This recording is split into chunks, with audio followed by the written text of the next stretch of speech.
Good isang maulang umaga sa inyo mga kadaldal. Ah, dahil may bagyong Enteng ngayon. So dito sa Bulacan tsaka sa Metro Manila, suspended ang klase.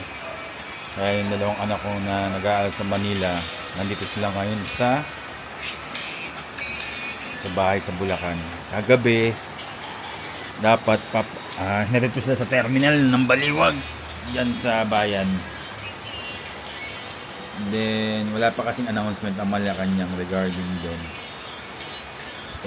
Ang problema, nung nasakay na sila na last trip papuntang Grace Park, kasi sa Tondo sila umuwi yung isang anak ko kasi, yung panganay ko, grade 8 na siya sa Arroyo High School, section 1 siya doon sa grade 8.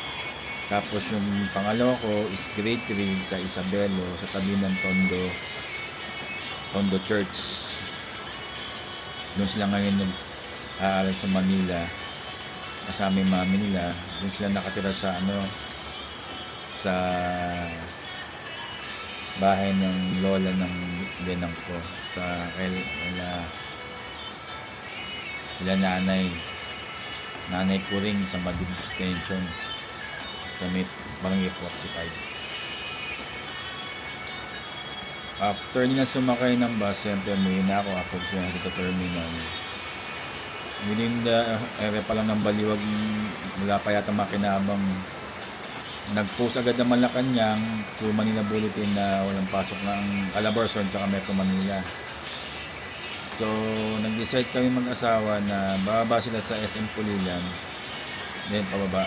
And thankful po ako sa inspector ng Baliwag, shoutout sa inyo po dyan sa Pulilan, na pinasakaya lang po yung mag-iina ko na hindi na po sila pinagbayad pabalik ng Baliwag. Sinundukan lang po sila kagabi sa terminal sa may Jollibee.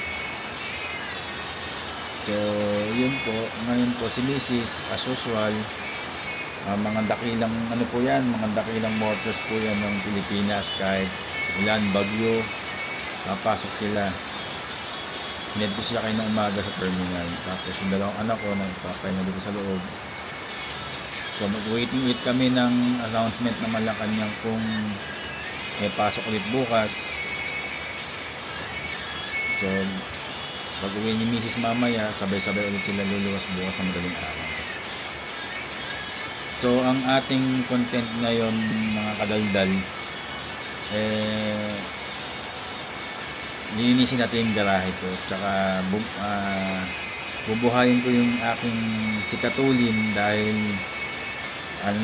siguro mga 2 months na siya na naka-stock up lang. Ito siya, pakita ko sa inyo mga kadaldal. Ayan, sikatulin. Naka lang siya dyan, naka-port lang. Ulan, araw. Ngayon, mamaya, ko siya. Papaandarin to kasi 2-stroke yan At Yamaha Catalyzer 125 yan. Pag gumandar siya, ipasok ko lang dito sa hindi siya naulanan. Yan yung motor ko na yan. So